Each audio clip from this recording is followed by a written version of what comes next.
Giới thiệu đến cho bà con cái dòng máy ép cắm VN S186 ba lô chạy bằng dây cu loa bà con nhé. Đấy, thì ở đây sẽ có nguyên liệu như là cám này, cá này, ngô hạt này, rau này. Thấy bà con ép phối trộn. Cá này cho gà đéo ăn đâu.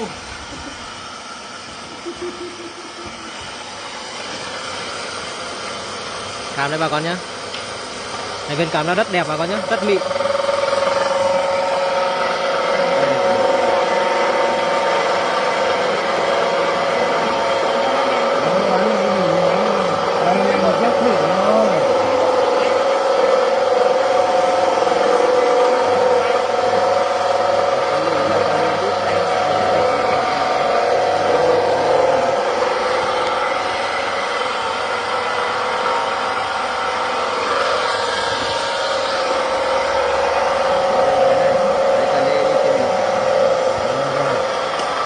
Chẳng gì cả lên.